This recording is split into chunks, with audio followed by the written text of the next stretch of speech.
Hello friends, welcome to my channel. आशा करता हूं कि आप लोग बहुत अच्छे होंगे और जुनून से, जोश से भरपूर होकर के पढ़ाई कर रहे होंगे। हमारा वीडियो देखने के लिए आप सबको धन्यवाद।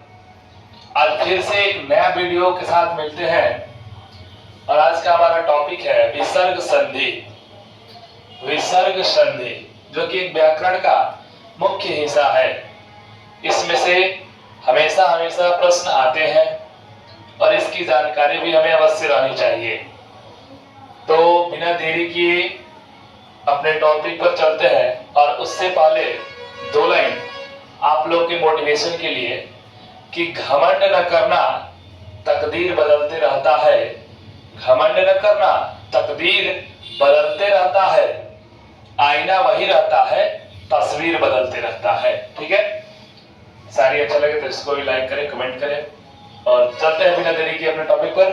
विसर्ग संधि। विसर्ग संधि का जो परिभाषा है उसको हम लोग देखेंगे। ठीक है, स्वर व्यंजन के मेल से विसर्ग में जो परिवर्तन होता है उसे विसर्ग संधि कहते हैं। विसर्ग संधि का परिभाषा स्वर व्यंजन के मेल से विसर्ग में जो परिवर्तन होता है उसे विसर्ग संधि कहते हैं। मतलब स्वर वर्ण और व्यंजन वर्ण, स्वर वर्ण और व्यंजन वर्ण के मिलने से जब विसर्ग में परिवर्तन होता है उसे विसर्ग संधि कहते हैं। तो आइए देखते हैं उदाहरण। जैसे सरह प्लस वर इज इक्वल टू सरोवर। ध्यान दीजिए, इसमें ये र में अ है। क्या है? अ। तो यहां वाला अ और ये वाला व, ठीक है, और ये विसर्ग। ठीक, यहां वाला अ और ये विसर्ग, ये दोनों मिला और मिल करके ओ बन गया। ओ, र में का अ और इसमें का विसर्ग। इसको तोड़ करके बताते हैं, ध्यान से देखिए। र में का अ निकला, हलंत किए तो, और प्लस में विसर्ग, तब वर। तो ये र में का अ और ये विसर्ग, ये दोनों मिला और बन गया ओ। ठीक है, विसर्ग में परिवर्तन हुआ, स्वर के मेल से विसर्ग में परिवर्तन हुआ। तो यहाँ पर स, र और ओ मिलकर हो गया सरोवर का वर, तो हो गया सरोवर। ठीक है, इसी तरह से और भी सारा है। नि जोड़ चय। देखिए यहाँ पर क्या है, यहाँ पर विसर्ग से पहले ई का मात्रा है। विसर्ग से पहले ई का मात्रा कैसे है? न में से ई निकलेगा, प्लस में विसर्ग का पहले ई का मात्रा है, उसके बाद चय। तो देखिए ई और विसर्ग ये दोनों मिलेगा और मिल करके बन जाएगा स। सॉरी, यहाँ पर न और ई हो गया नी। ठीक है, विसर्ग के बाद जब च आता है तो विसर्ग बन जाता है स, तालव्य स बन जाता है। विसर्ग के बाद ये न और ई मिलकर के नी बन गया। विसर्ग के बाद जब च आता है तो ये विसर्ग बन जाता है स। तो हमारा बनता है निश्चय। नि जोड़ चय बराबर निश्चय। ठीक है, और भी देख सकते हैं, रामः जोड़ अपि बराबर बनेगा रामोपि। ठीक है, ये सारा हमारा नियम है। अब उदाहरण है, उदाहरण को देख सकते हैं। उसके बाद हमारा ये जो विसर्ग संधि है इसका वर्गीकरण कैसे हुआ है?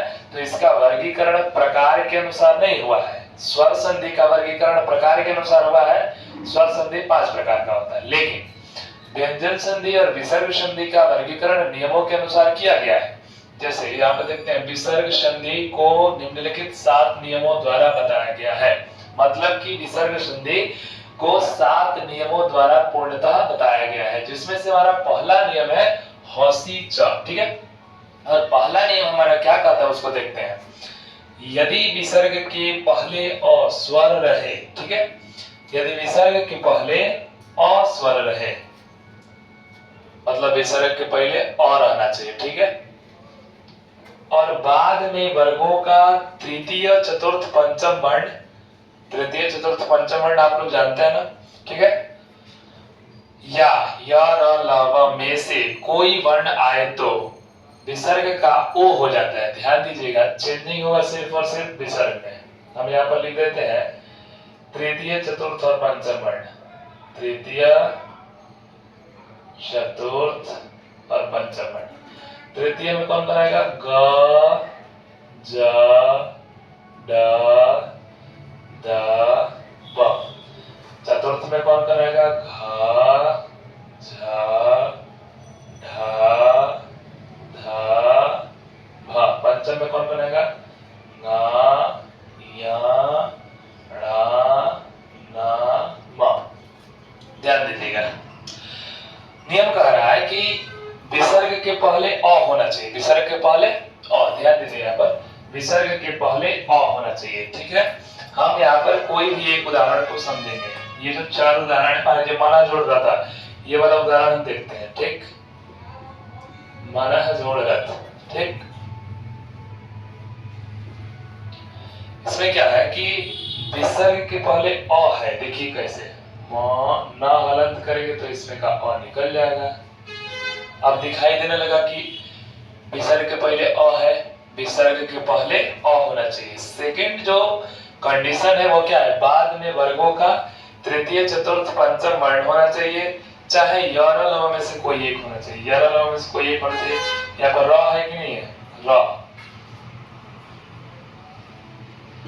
तब क्या होगा कि विसर्ग का ओ हो जाएगा। विसर्ग का ओ हो जाएगा। तो देखिए, कोई सिंपल सा चीज है, विसर्ग के पहले अ होगा, बाद में र होगा, तो विसर्ग का क्या हो जाएगा? ओ हो जाएगा। सब चीज वैसे ही रहेगा, सिर्फ विसर्ग का क्या हो जाएगा? ओ हो जाएगा। ठीक, विसर्ग का क्या हो जाएगा? ओ हो जाएगा। विसर्ग, सॉरी 1 मिनट, विसर्ग और ये अ दोनों मिलकर के ओ हो जाएगा। विसर्ग और ये अ दोनों मिलकर के ओ हो जाएगा। तो न और ओ, देखिए यहाँ पर क्या हो जाएगा? नो र था, हमारा बन गया मनोरथा। इसी प्रकार से यह नियम काम करता है। पाया जोड़ धरा पयोधरा, सरा जोड़ वाला सरोवर। ठीक है, यदि समझ में ना आओ तो एक और देखते हैं। जैसे देखिए, या में से अ निकलेगा और प्लस में विसर्ग है, फिर द है। ठीक है, तो क्या होगा? प, य।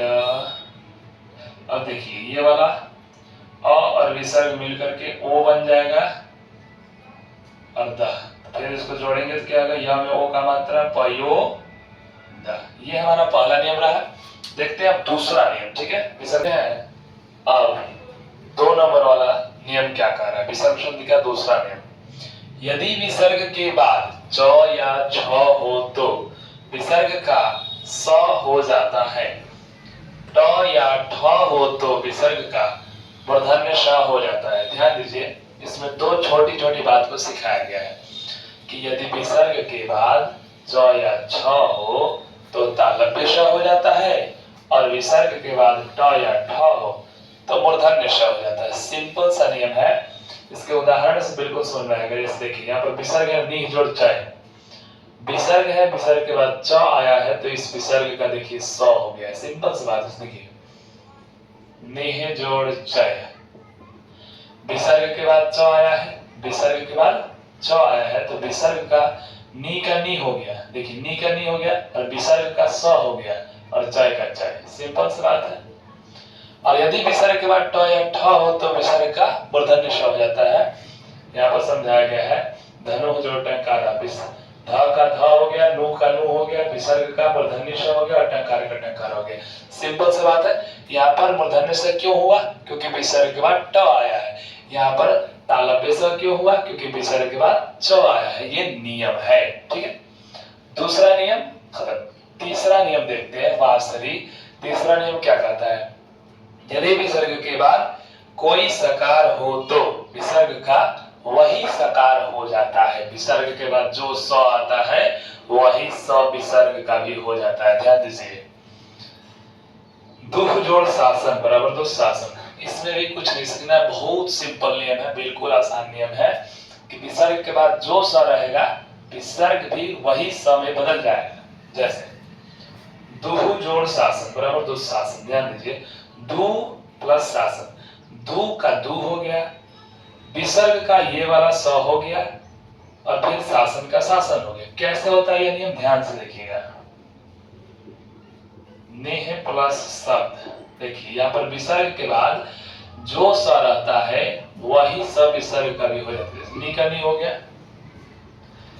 विसर्ग का ये वाला स हो जाएगा। तालव्य स यहाँ पर बाद में आया है तो तालव्य स हो जाएगा। फिर ये शब्द है तो शब्द का शब्द लिखेंगे यहाँ पर। और सुनना है, एक और देख लेंगे, निसंदेह। नी का नी हो गया, विसर्ग के बाद जो स रहेगा वही स हो जाएगा, निसंदेह। आशा करता हूं आप लोगों को ये भी नियम समझ में आ गया होगा। बिल्कुल आसान नियम है। चौथा नियम क्या है? स स जू सो रू। चौथा नियम भी आसान है, ध्यान से समझिएगा, वो भी समझ में आएगा। यदि विसर्ग के पहले अ या आ को छोड़कर कोई स्वर रहे, मतलब विसर्ग के पहले अ या आ को छोड़ करके और कोई स्वर रहे। अब समझ में आया? और कोई स्वर का मतलब क्या हुआ? अ आ को छोड़ देंगे तो कौन कौन बचेगा? ई दीर्घ ई, उ दीर्घ उ, री ए ऐ ओ औ, इतना बचा। अ या आ को छोड़कर कोई स्वर रहे तथा बाद में कोई स्वर हो तो ये हो, या वर्गों का तृतीय चतुर्थ पंचम वर्ण हो तो विसर्ग का र हो जाता है। सिंपल सा नियम, ध्यान दीजिए। देखिए यहाँ पर विसर्ग के पहले अ या आ को छोड़कर, ठीक, एक हम उदाहरण को लेते हैं, नी जोड़ उपाय। नेह जोड़ उपाय, न हलंत करेंगे तो ई होगा, न में ई का मात्रा है प्लस विसर्ग है यहाँ पर, और उपाय। ध्यान दीजिए यहाँ पर क्या है कि विसर्ग के पहले अ या आ को छोड़कर, अ आ नहीं रहना चाहिए। विसर्ग के पहले ई है, अ आ नहीं है, ठीक, पहला कंडीशन लागू हो गया। दूसरा कंडीशन है कि बाद में कोई स्वर हो, तो बाद में एक स्वर है यहाँ पर उ है, तो विसर्ग का र हो जाएगा, ठीक है। विसर्ग का क्या होगा? र हो जाएगा। तो न ई, और विसर्ग का क्या हो जाएगा? र। तो हम र कर देते हैं विसर्ग का, और उपाय। अब ध्यान दीजिए, न में ई मिलेगा तो नी हो जाएगा, र में उ मिलेगा तो रू हो जाएगा, पाय निरूपाय। आशा करता हूं कि ये भी नियम आप लोग को समझ में आ गया होगा। कोई भारी नियम नहीं है। तो 4 नंबर वाले नियम में एक ही चीज हो रहा है कि विसर्ग का र हो जा रहा है, विसर्ग का र हो जा रहा है, और सब आप लोग समझ रहे हैं। ठीक है, चलते हैं 5 नंबर वाले नियम पर। तो अब हमारा 5 नंबर वाला जो नियम है उस पर हम लोग ध्यान देते हैं। विसर्ग संधि का 5वां नियम क्या कहता है? अतोरोरक प्लुतादक प्लुते। ठीक है, इस नियम का व्याख्या क्या है कि यदि विसर्ग के आगे पीछे अ आए, मतलब विसर्ग के पहले अ और विसर्ग के बाद भी अ आए, तो विसर्ग एवं प्रथम अ को मिलाकर ओ हो जाता है तथा बाद वाला अ अर्ध अ का रूप धारण कर लेता है। ध्यान से देखिए उदाहरण, शिवः जोड़ अर्चः, शिवः जोड़ अर्चः। विसर्ग के पहले भी अ है, विसर्ग के बाद भी अ है। कैसे है अ? ध्यान दीजिए, शिवः जोड़ अर्चः, ये देखिए, व को जब हलंत करेंगे तो इसमें से अ निकलेगा और अर्चः। ठीक है, विसर्ग के पहले भी अ, विसर्ग के बाद भी अ, तो क्या होगा कि विसर्ग के प्रथम अ, विसर्ग के पहले वाला अ, ये और ये मिलकर के ओ हो जाएगा, और बाद वाला अ ऐसा रूप धारण कर लेगा। ठीक है, तो इसी कारण जो होगा वो हमारा रूप बनेगा सी व का, व और ओ मिलेगा तो सी वो, और इस अ के लिए ये आधा अ अर्चः, शिवोर्चा। ठीक है, सिंपल सा नियम है। उसी तरह से दूसरा एग्जांपल, प्रथमा जोड़ अध्याय बराबर प्रथमोध्यायः, द्वितीय जोड़ अध्याय बराबर द्वितीयोध्यायः। चलिए, उसी नियम से हमारा रामः जोड़ अपि भी बनता है, रामोपि। रामः जोड़ अपि बराबर क्या बनेगा? रामोपि। सिंपल है, सब सिंपल है। चलेंगे अगला 6 नंबर वाला जो नियम है वो क्या कहता है? बहुत सिंपल नियम है। यदि विसर्ग के बाद त हो तो विसर्ग का स हो जाता है। ठीक है, देखते हैं, इतः जोड़ तथा। देखिए विसर्ग है, विसर्ग के बाद त है तो इस विसर्ग का ये वाला स हो जाएगा। सिंपल, इतः जोड़ तथा। देखिए विसर्ग के बाद ये वाला त है, विसर्ग के बाद त है, तो जब जब विसर्ग के बाद त आएगा तो विसर्ग कहाँ बदल जाएगा, इस स में बदल जाएगा। ठीक है, तो हो जाएगा देखिए ई के बदले ई, त के बदले त, विसर्ग के बदले ये वाला स, विसर्ग के बदले ये वाला स और तथा। ठीक है, 6 नंबर नियम भी कंप्लीट हो गया। 7वां नियम देखते हैं जो लास्ट नियम है। 7 नंबर नियम और लास्ट नंबर नियम ध्यान से देखेंगे। ये दो पदस्य जातत्य है। ठीक है, ये कह रहा है कि विसर्ग के पहले ई या उ रहने पर, विसर्ग के पहले ई या उ रहने पर तथा बाद में क ख प फ रहने पर विसर्ग का मूर्धन्य श हो जाता है। सिंपल सा नियम है। निह जोड़ कपट प्रव निष्कपट कैसे हुआ, ध्यान से देखेंगे। निह जोड़ कपट निष्कपट कैसे हो रहा है, ध्यान से देखिए।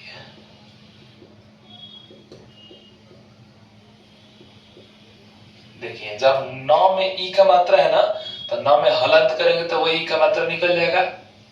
प्लस में विसर्ग है और कपट है। ठीक, तो देखिए नौ में ई मिलेगा तो नी हो जाएगा, विसर्ग का हो जाएगा मूर्धन्य श। क्यों होगा, क्योंकि जब जब विसर्ग के पहले ई रहेगा या उ रहेगा और बाद में क ख प फ रहेगा तो उस विसर्ग का ये मूर्धन्य श हो जाएगा। तो विसर्ग के लिए हम क्या लिखेंगे, मूर्धन्य श, और कपट का कपट। इस तरह से नी जोड़ कपट बराबर निष्कपट, नी जोड़ काम बराबर निष्काम, बही जोड़ कृत बराबर बहिष्कृत। आशा करता हूं कि आप लोग को यह वीडियो समझ में आया होगा। Thanks for watching my video. Last तक मेरा वीडियो देखने के लिए आप लोगों को धन्यवाद।